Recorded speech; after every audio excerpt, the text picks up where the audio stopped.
Hello friends, welcome to SSC stenographer zone. राष्ट्रपति के अभिभाषण पर आधारित यह डिक्टेशन आपको 110 शब्द प्रति मिनट की गति से बोला जाएगा। यह डिक्टेशन एसएससी के नवीनतम पैटर्न पर आधारित है और इसमें वाक्यांशों व शब्दों का चयन इस प्रकार से किया गया है जैसा कि आजकल एसएससी स्टेनो ग्रेड सी के स्किल टेस्ट में अक्सर बोला जाता है। एसएससी के आगामी स्किल टेस्ट हेतु विशेष रूप से बनाए गए 80 व 100 शब्द प्रति मिनट की गति से 10 मिनट के डिक्टेशन पूरे मैटर के साथ हमारे मेंबर्स के लिए उपलब्ध हैं। हाई डेफिनेशन ऑडियो में शुद्ध व साफ प्रोनाउंसिएशन के साथ हमारे अनुभवी एक्सपर्ट्स द्वारा परीक्षाओं के लिए नवीनतम पैटर्न को ध्यान में रखकर तैयार किए गए मैटर के बावजूद हमारी मेंबरशिप की कॉस्ट काफ़ी अफोर्डेबल रखी गई है। हमारी इस प्रीमियम सीरीज को ज्वाइन करने के लिए वीडियो के नीचे दिए हुए ज्वाइन बटन पर क्लिक करें या अधिक जानकारी के लिए दिए गए व्हाट्सएप नंबर या ईमेल पर संपर्क करें। डिक्टेशन शुरू होने में 10 सेकंड शेष हैं। 5 सेकंड्स। स्टार्ट। माननीय सदस्यों, संसद के इस सत्र को संबोधित करते हुए मुझे हार्दिक प्रसन्नता हो रही है। कुछ ही महीने पहले देश ने अपनी आज़ादी के 75 वर्ष पूरे करके आज़ादी के अमृतकाल में प्रवेश किया है। आज़ादी के इस अमृतकाल में हजारों वर्षों के गौरवशाली अतीत का गर्व जुड़ा है। भारतीय स्वतंत्रता संग्राम की प्रेरणाएं जुड़ी हैं और भारत के स्वर्णिम भविष्य के संकल्प जुड़े हैं। अमृतकाल का यह 25 वर्ष का कालखंड हमारे सामने युग निर्माण का अवसर है और हमें इस अवसर के लिए 100% सामर्थ्य के साथ हर क्षण कार्य करना है। मेरी सरकार को देश के लोगों ने जब पहली बार सेवा का अवसर दिया तब सबका साथ सबका विकास के मंत्र से हमने शुरुआत की थी। समय के साथ इसमें सबका विश्वास और सबका प्रयास भी जुड़ गया। यही मंत्र आज विकसित भारत के निर्माण की प्रेरणा बन चुका है।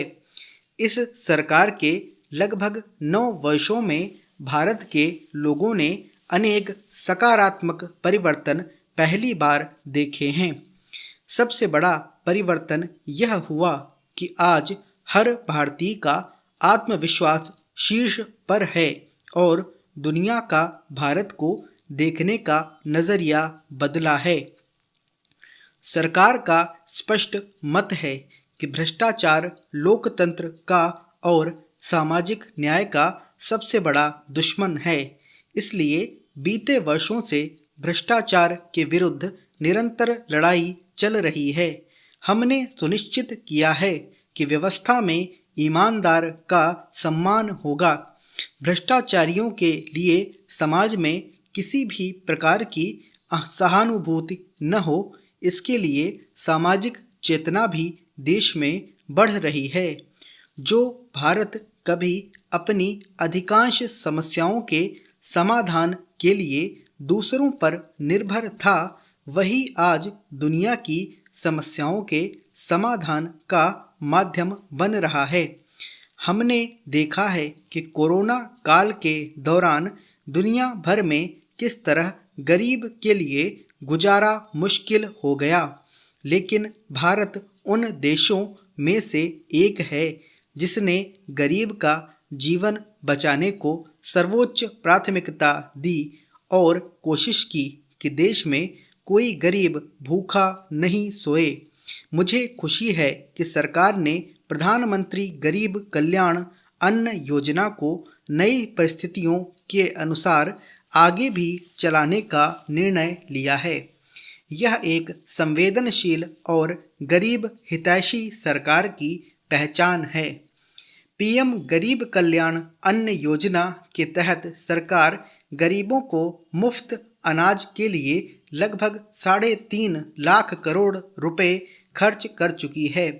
आज इस योजना की प्रशंसा पूरे विश्व में हो रही है। इस प्रशंसा की एक वजह ये भी है कि टेक्नोलॉजी की मदद से बनी पारदर्शी व्यवस्था में अनाज का पूरा हर लाभार्थी तक पहुंच रहा है। हमारे देश में ऐसे अनेक वर्ग तथा ऐसे अनेक क्षेत्र हैं जिनकी उम्मीदों और आवश्यकताओं पर समुचित ध्यान देकर ही समग्र विकास की परिकल्पना को पूरा किया जा सकता है। अब सरकार ऐसे हर वंचित वर्ग और वंचित क्षेत्र को वरीयता देते हुए काम कर रही है। मेरी सरकार ने हर उस समाज की इच्छाओं को पूरा किया है जो सदियों से वंचित रहा है। गरीब, दलित, पिछड़े, आदिवासी इनकी इच्छाओं को पूरा कर उन्हें सपने देखने का साहस दिया है। कोई भी काम और कोई भी प्रयास छोटा नहीं होता, बल्कि विकास में सभी की अपनी भूमिका है। इसी भाव के साथ वंचित वर्गों और अविकसित क्षेत्रों के विकास पर बल दिया जा रहा है। मेरी सरकार द्वारा जितनी भी कल्याणकारी योजनाएं शुरू की गई हैं, उनके केंद्र में महिलाओं का जीवन आसान बनाना, महिलाओं को रोजगार, स्वरोजगार के नए अवसर देना और महिला सशक्तिकरण रहा है। महिला उत्थान में जहां पुरानी धारणाओं और पुरानी मान्यताओं को तोड़ना भी पड़ा, उससे भी सरकार पीछे नहीं हटी है। सरकार के प्रयासों से समाज में जो चेतना आई, उससे बेटियों की संख्या में निरंतर वृद्धि हो रही है। देश में पहली बार पुरुषों की तुलना में महिलाओं की संख्या अधिक हुई है एवं महिलाओं का स्वास्थ्य भी पहले के मुकाबले और बेहतर हुआ है। लोकतंत्र के केंद्र इस संसद में हमारा प्रयास होना चाहिए कि हम मुश्किल लगने वाले लक्ष्य तय करें और उन्हें हासिल करके दिखाएं। जो कल होना है उसे आज पूरा करने की कोशिश करें, जिसे दूसरा कोई आने वाले दिनों में करने के बारे में सोच रहा है, उसे हम भारतवासी पहले करके दिखा दें। स्टॉप। दोस्तों, आशा है आपने इस डिक्टेशन को अच्छी तरह से लिख लिया होगा। बेहतर गति और गलतियों को कम करने के लिए इसे पढ़कर मैटर के साथ मिलान जरूर करें और यदि संभव हो तो टाइप भी करें। मैटर का लिंक आपको पिन्ड कमेंट व डिस्क्रिप्शन में मिल जाएगा। किसी भी तरह की हेल्प के लिए आप हमारे टेलीग्राम चैनल को भी ज्वाइन कर सकते हैं। डिक्टेशन कैसा रहा हमें कमेंट में जरूर बताएं। और हाँ, यदि आप एसएससी का स्किल टेस्ट देने जा रहे हैं तो एसएससी के आगामी स्किल टेस्ट हेतु विशेष रूप से बनाए गए 80 व 100 शब्द प्रति मिनट की गति से 10 मिनट के डिक्टेशन पूरे मैटर के साथ हमारे मेंबर्स के लिए उपलब्ध हैं। अधिक जानकारी के लिए दिए गए व्हाट्सएप नंबर या ईमेल पर संपर्क करें।